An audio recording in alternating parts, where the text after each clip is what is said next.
Hi, everyone.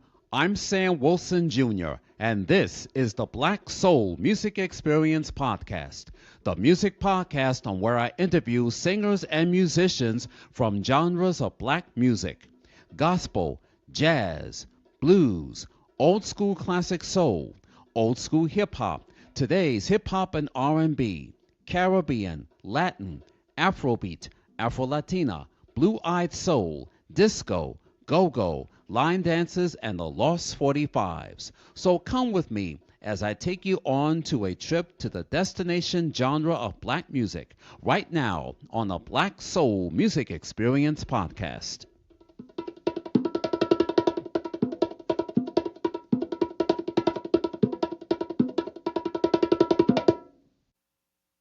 Legal Shield is a proud sponsor of the Black Soul Music Experience Podcast. Have you been involved in any types of accidents? Have you been a victim of identity theft? Have you been a victim of a computer fraud scam? Have you been in disputes with your tenants or landlords? If your loved one dies and they didn't write up a will for you or for your family, or you and your spouse are filing for divorce, or if you need help by opening up your small business, give Legal Shield a try. Visit their website at LegalShield.com and tell them you heard it here on the Black Soul Music Experience Podcast. Do it today. You'll be glad you did. Welcome to the Black Soul Music Experience. I'm Sam Wilson Jr., and I have a special guest on my show. And this lady that I'm about to introduce is a singer, songwriter, rapper, and poetess. I got a chance to check out her new songs, including Little Things and Blueprint, and you can check them out right now streaming on iTunes. Please help me welcome to the Black Soul Music Experience Podcast, ladies and gentlemen, Miss Kimmy Oooh. Hi Kim, how are you? I'm doing great. Hi everybody. Hi Sam, how are you? Thank you for having me. I'm doing fine, and you? Welcome to my podcast. Glad to have you here. And finally, we got a chance to meet on the Music Experience Podcast. This is great. It's been a couple months, so I'm so glad technology finally brought us together today. Okay, so as always, America doesn't know who you are. The world doesn't know who you are. So I'm very delighted to have you here on my show. So let us begin, shall we? Okay. Now, where were you born? I was born in Milwaukee, Wisconsin. Milwaukee, Wisconsin. The Yes. home of the Milwaukee Braves. Before it went to Atlanta, it becomes the Atlanta Braves. Now you have the Milwaukee Brewers. Also the home of Miller High Life Beer. That's the Milwaukee that I know. The same. Now, were your parents or any of your family relatives were in the music industry, or did they had 9-to-5 day jobs? All my family had 9-to-5 day jobs. And which high school did you go to? I went to Milwaukee Trade and Technical High School. I graduated in 1996. And which with college honors. Did you go? Which college? Did you go With to? honors. Okay. For college, I started at the University of Minnesota at Twin Cities. I did 2 years, and then I left and finished my Army Reserve duties, and I finished getting my degree with Herzing University. And what was your major in college?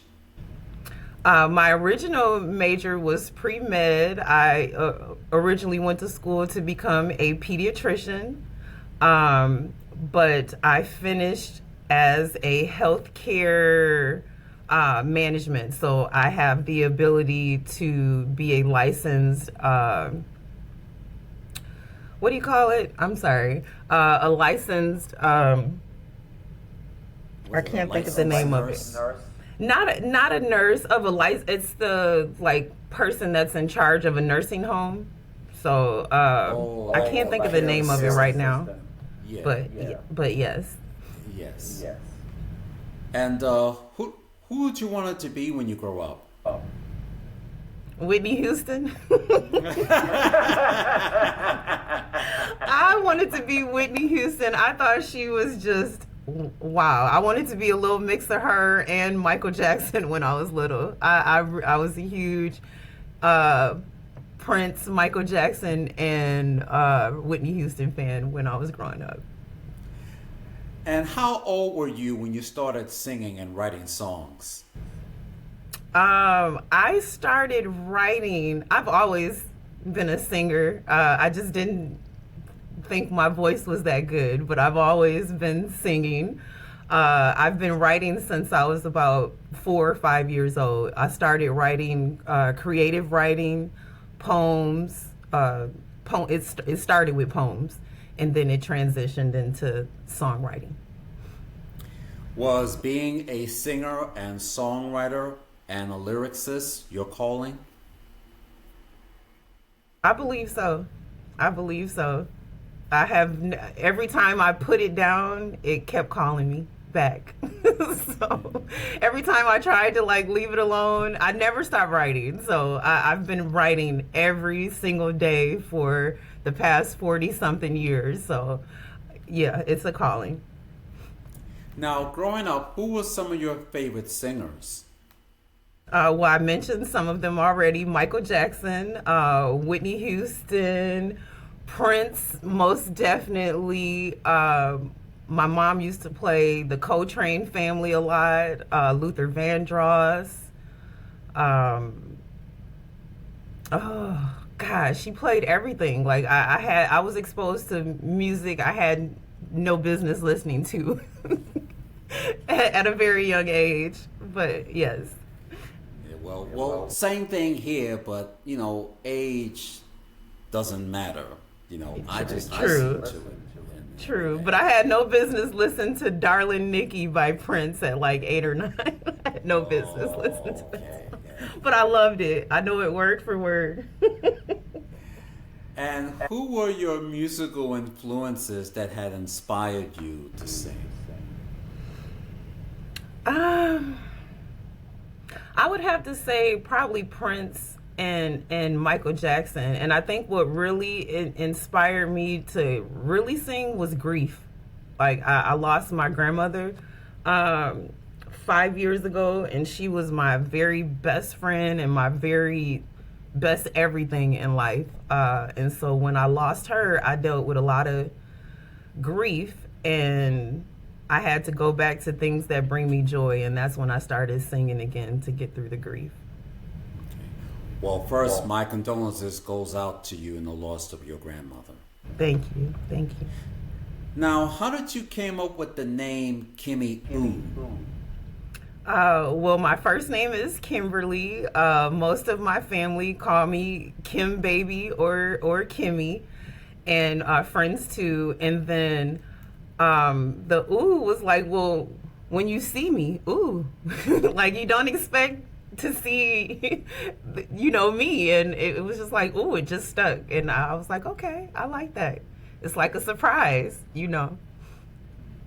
Now, how did you came up with a catchphrase or trademark, keep it moving, and what does that mean in your own words?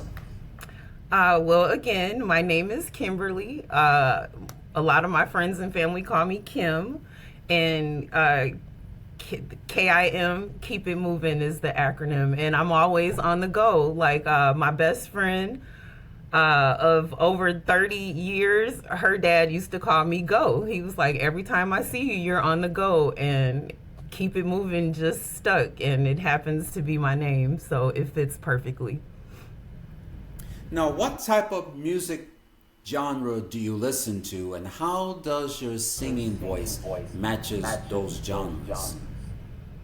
I am R&B and soul to my core, and it matches me because I grew up in I was born in 77, so I grew up in the 80s, the 90s, where music was just phenomenal then. And don't get me wrong, it's still good, but just the amount of talent and creativity that came out in the 80s and 90s, I just fully embraced that. And my music is just soul. It's everyday, it's love, it's passion, and the 80s and 90s, 70s music just exudes that. So I just wanted to keep that energy going. Now, how would you describe your sound? Is it R&B that's mad something for everyone? I do believe my music is for everyone. I do love songs. So, my music, my audience would probably be a more mature audience, but it's definitely the young folks could learn from some of the things I sing as well. But I'm catering to my age range, and my age range is like 40s and up. So I'm trying to master that market.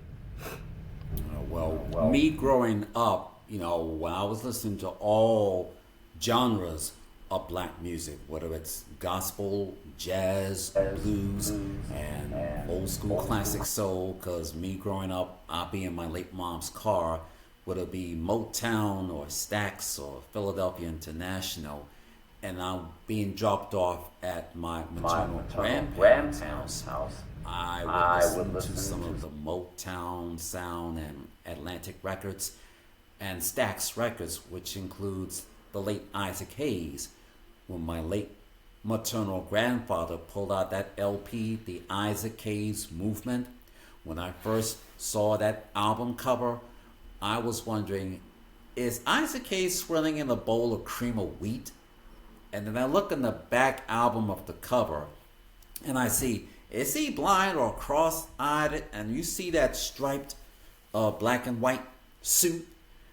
And then when I open up the cover and I see there's his trademark, Shades and Chains. And then when I listened to his songs, it was like 4 songs too long. And that's when I got exposed to eucharistic raps. So whether it's just rapping or talking and segue into the song. And I keep saying to myself, end the talking, get to the singing. And that's why I see all of his 4 songs, some is like 12 minutes, some 17 minutes. So he did some remakes of original songs, including Dionne Warwick's Walk On By. He would take that 3-minute song and strip it and stretch it as far as wide as the eye can see. He would take it from a 3-minute song to 12 minutes. Yes, I'm good at that too. I'm good at that too. Yes.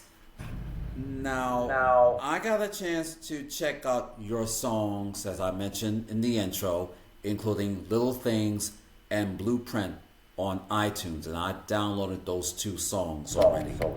Thank you. Now, you're welcome. Now, what are those songs are about? Little Things is just about the appreciation of your person, of the male in your life, hopefully your husband, your lover, your one person, and just showing them like appreciation. Life is already hard as it is, so everybody needs a partner where they can turn their brain off and just be themselves, be comfortable, be able to express themselves freely on any topic. And the song is just an expression of, how I feel for my one.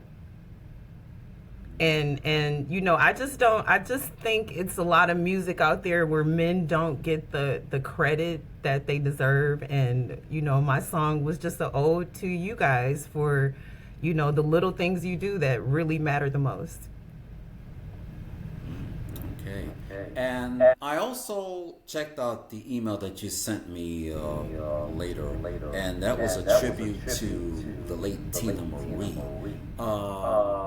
Yes. Was that a tribute to the late Tina Marie? That was a song about the late Tina Marie, and I forgot to mention her because she was like one of the ultimates. My mom played her every single day when I was growing up. Especially Saturday mornings was our cleaning day and getting the house together. So Tina Marie would play in our apartment building so loud, and we would upset the neighbors. But singing that song is just like how I feel. You know, sometimes I feel young, sometimes I feel older than I am with all the experience that I have. And sometimes I just wish to be a fly on the wall in some situations. Like, I don't want to be there, but I still want to know the information. And to me, it was just giving an ode to such a beautiful song, beautiful person, beautiful voice, and then a message. Like, she just has a message that is still timeless, and she's been, you know, rest her soul, been passed, you know, quite some years. So I just wanted to give homage to her song.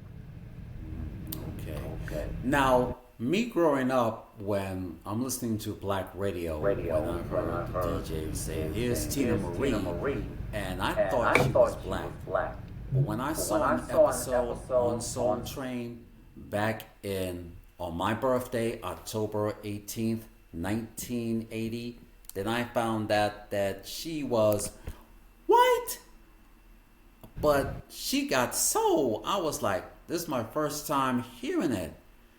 So I was like, oh my goodness. So when I found out it was her white, I was like, I couldn't believe it. And that lady had soul like no other. She was like the Aretha Franklin of soul.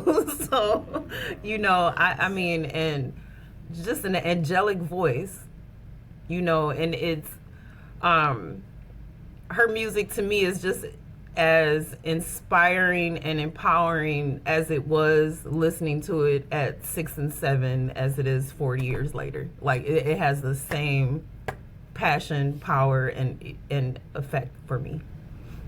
Okay. Now, you participated in the WLT Dynamic Women series. Was that a reality TV show? It was not a reality TV show. WLT is a magazine, a publication company. They also help artists with promotions, with distribution deals. It's really just a newsletter, publication, and group that highlights what we as independent black artists do. And any platform that can express or is available for independent artists, I support it. And they actually came to me first. They heard, they followed me on my first site that I ever posted any of my music on, In1 Music. It's a international music site. And that's how I got hooked up with them. And they asked me, could they do an article on me? Because they just was blown away by my music and my creativity. And I was like, of course. And so it's available on Substack. And yeah, you can see it. Okay. Now, here's a question that I always ask my guests. Living or dead, which artist or group that you wish you wanted to meet or to perform with? Prince and Rick James. Oh, okay. Good choice. And Aretha, because Aretha knew how to control the stage, the crowd. Like when Aretha pulled up to the scene, you could hear a pin drop, and I hope to be that great. I hope to be that great. Okay. Now, here on the Black Soul Music Experience, I always ask my guests who was the best top 10 R&B black artist of all time. So since I have you, Kimmy, I will be doing the Black Soul Music Experience top 10 R&B black artists of all time. Now, here's how it works. We start like a top 10 countdown, like the show America's Top 10, hosted by the Okay. late Casey Kasem. We start at the bottom five, and we found out which was the best singer, but didn't get any recognition. In other words, singers were the best voices, but on the record label they were on wasn't marketed or promoted it like they should. When we get to the Okay. top five, we find out who was the best million-selling artist of all time. Did that artist receive those top 10 number one hits? Did that artist have received albums that were gold, platinum, double platinum, triple platinum, and today's diamond platinum? Did that artist receive a Grammy, an American Music Award, a Soul Train Award, a BET Award, an MTV VMA Award? Did that artist got inducted into the Rock and Roll Hall of Fame? Did that artist performed on American Bandstand or Soul Train or the Midnight Special or NBC Saturday Night Live or Solid Gold? Or did they have their own music video, whether it was aired on BET or MTV or VH1? Or did that artist had that prime time special, whether it's on CBS or NBC or ABC? Or did they perform on PBS, whether it's on Great Performances or Sesame Street? Or did they had that special during Pledge Month? Or did they had that live concert special which was aired on HBO or Showtime? So Kimmy, are you ready to take that challenge? Ooh. Sure. Okay. Who should be at number 10? Joe. Yes, Joe Thomas, but we all know him as Joe. Came on the scene back in the mid-90s. He'll be best remembered for his song Things Your Man Won't Do, and that was from the movie Don't Be a Menace to South Central While Drinking Your Juice in the Hood. So when I first heard that song, it was a good slow jam, although didn't get that much oomph. So we would put Joe at number 10.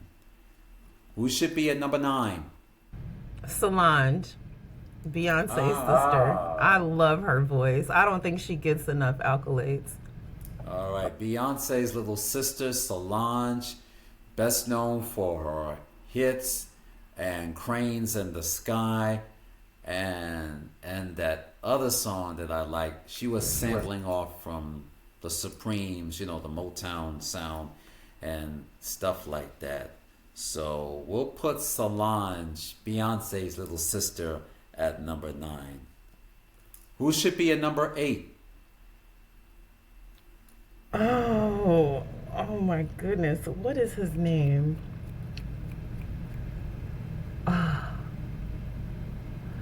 He sings, I left my baby girl a message, said I'd be coming home. What is his name? I can't think of his name right now. So sorry. Okay, we're gonna pick somebody else. Who else? I actually like, I know she's gotten awards, but her voice is amazing. The third singer in Destiny's Child, not Kelly, not Beyonce, but the other young lady. And I can never remember her. Latoya Luckett. No, she's still, well, I do like Latoya. I don't think Latoya got enough. Yeah, you could put Latoya as number 8. I don't think she got enough credit. She has an amazing voice. I feel like her solo project that she did come out with, or her single that she came out with, So Gone, should have went a lot further than it did. But yes, when her song called Torn, that was the best song. That was sampled off from the Stylistics, You Are Everything. So like you said, didn't get that much umph. Yeah, it didn't get enough umph for me. All right, so we'll put Latoya Luckett at number 7. Who should? Latoya Luckett at number 8. Sorry. Yes. Sorry. Who should be at number 7? Who should be at number 7? it was this group. I can't think of their name, but they. Oh, I think I better leave you alone, 'cause love don't live here anymore. It was a group of gentlemen. They were around the same time as like the group Next and Boys to Men. I cannot remember their names, but I'm horrible with names. I'm perfect with faces. But they were a really good group. I don't think Shy got enough recognition either. Yeah, we'll put Shy on there. They're the ones who sang. And if I had Oh yeah. love so true. Oh, I see you have a voice, Sam. You got a voice too. Come on, do a duet with me. I just be imitating everybody. So we'll put Shy at number 7. Who should be at number 6? Let's see. I'm looking at my list right now because I'm forgetting people. Ooh, she's dead and gone now, and bless her soul, but she was really influential in me in my singing growing up. Miss Janis Joplin. She did not get enough recognition. That lady had a voice full of pain and soul. And I think had she not succumbed to her addiction, she would have went extremely far. I think she would have been like another Tina Marie type singer. All right, Janis Joplin at number 6. She was the blues singer. She would be best known for her song Me and Bobby McGee. And I think I saw a couple of her concert performances. I was watching this something on YouTube and some of the videos on VH1. And yes, they should have gotten her flowers and everything. So rest in peace to the late Janis Joplin, and we'll put her at number 6. All right, who should be at number 5? Another late legend that's passed and gone, but Bob Marley. Bob Marley is extremely influential in my singing. The late Bob Marley, who came on the scene back in the late 60s, the founder of the Wailers, along with the late Peter Tosh and the late Bunny Wailer. And then by the 70s, they added 3 more guys. They came on the scene back in the 70s. So me growing up in the NYC, WBLS FM sister station, WLIB, had made a commitment to do some Caribbean music on Saturday morning. So they would play Bob Marley and the Wailers. They're known for their hits, including Stir It Up and Woman No Cry, and also other ones including Waiting in Vain, Turn Your Lights Down Low, Could You Be Loved, and Buffalo Soldier, and just to name a few. He's best known for doing songs with a social message. Yeah, I like that. Was The Impressions, and best known for his message songs that it still relates today, even though we've lost him back in May of 1981 from cancer. And the good news is he got inducted into the Rock and Roll Hall of Fame for the class of 1994, the first Caribbean reggae artist ever. So rest in peace to the late Bob Marley, and we'll put him at number 5. Who should be at number 4? I still can't remember his name, but he had that song with Left Eye. Ooh, what's up, what's up, what's up, hey girl. I think that's Darnell Jones. Oh my gosh, yes, that's who, I love him. I don't think he has gotten the credit that he's due. He's a magnificent artist. Oh yes, Darnell Jones. We'll put him at number 4. Yeah, he's one of my top. Who should be at number 3? That didn't get recognized as much. This is so hard. This is kind of hard. Number 3. I mean, he's gotten the recognition, but I love Bruno Mars. Yes, Bruno Mars. He came on the scene back in the mid 2013s. He started out in pop, yes, and then by 2016 he started changing up and do a little funky with his song 24 Carat, and also That's What I Like It, and did some duets with Mark Ronson, and today he's doing duets with Lady Gaga and Cardi B, just to name a few. So we'll put Bruno Mars at number 3.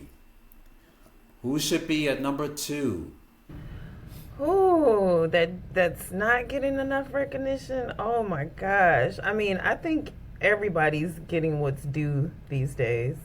Um, Another artist that I really liked, that and she's passed, a lot of the my day ones are like passed away, but a lot of the ones that I was extremely influenced by, I'm gonna say Sinead O'Connor, because I loved her voice, her message, how she sang. The late Sinead O'Connor came on the scene back in the late 80s, early 90s, best known for her bald head and everything. So when I first saw her singing that song, Nothing Compares to You, which was written by Prince, although it didn't become a hit for Prince, but it became a hit for Sinead O'Connor.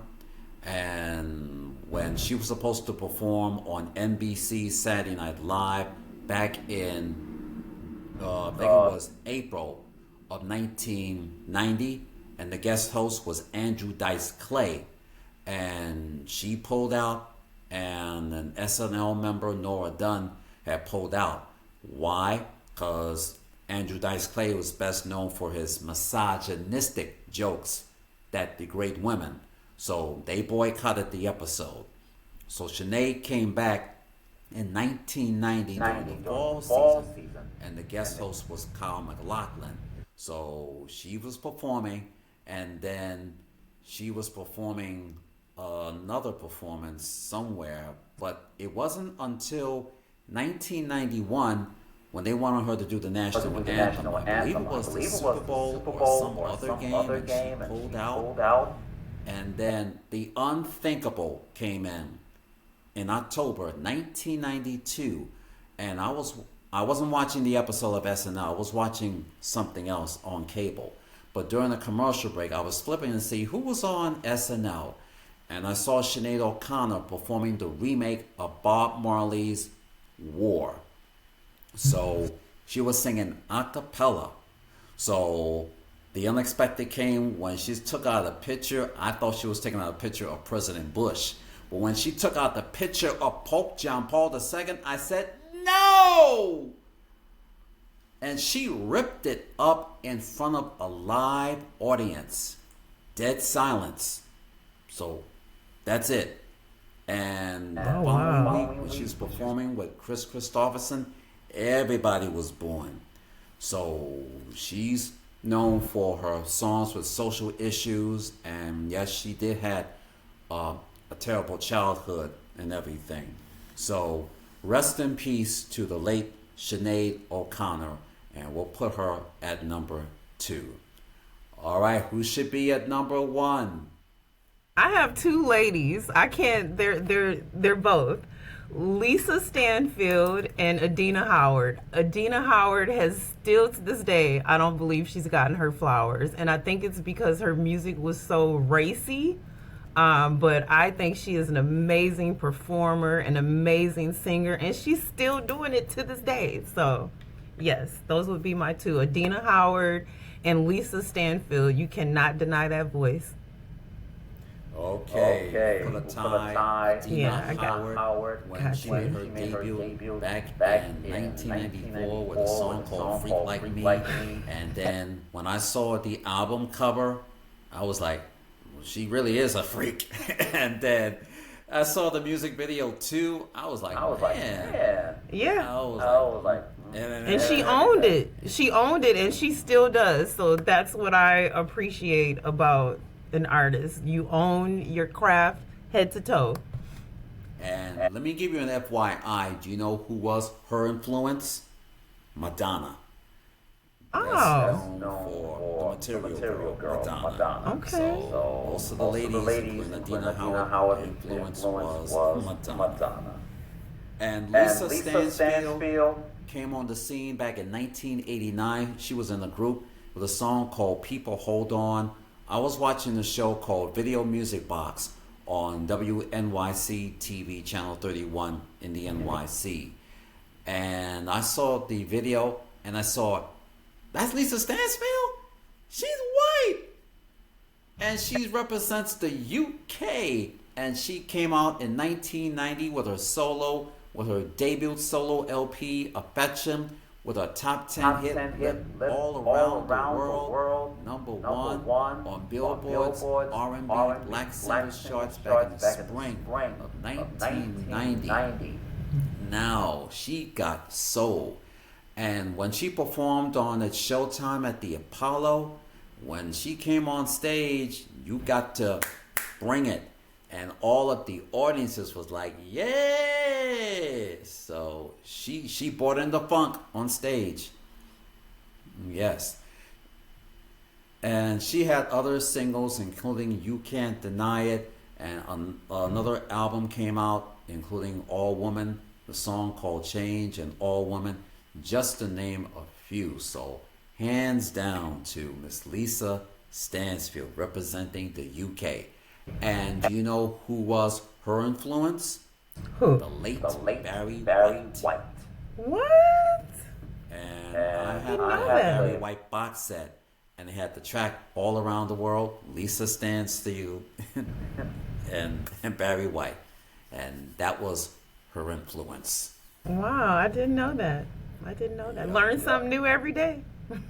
We learn something new every day. So there you have it, the top 10 R&B black artists of all time.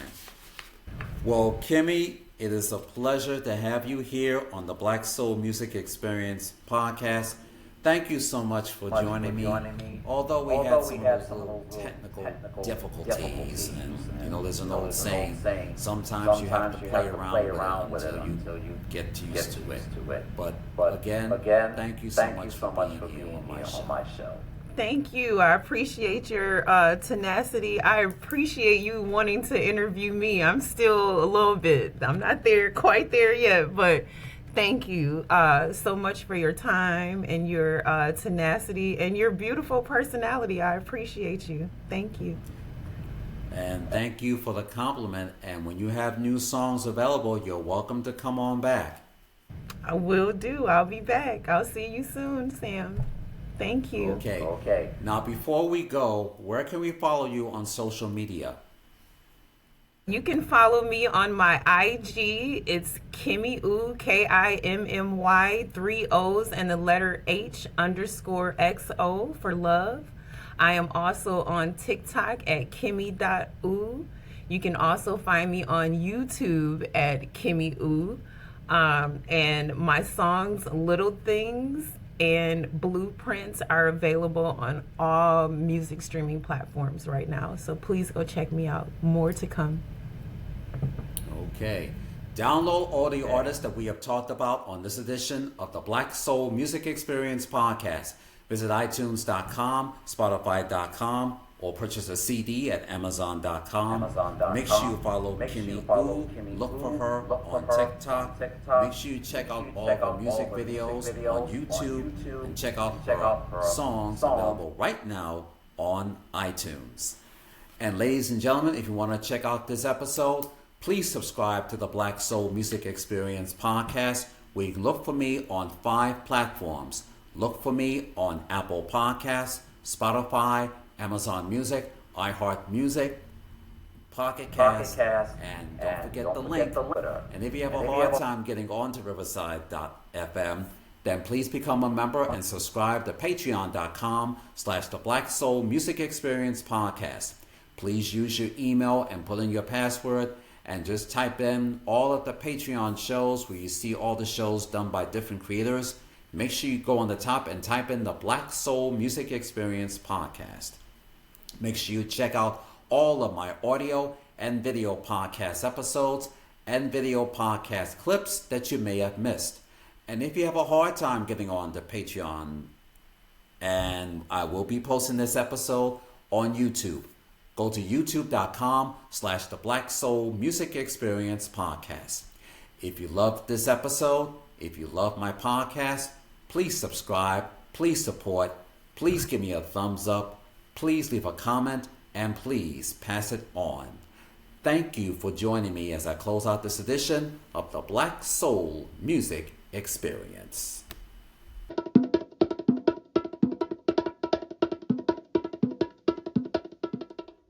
Well, that's about it for this edition of the Black Soul Music Experience Podcast.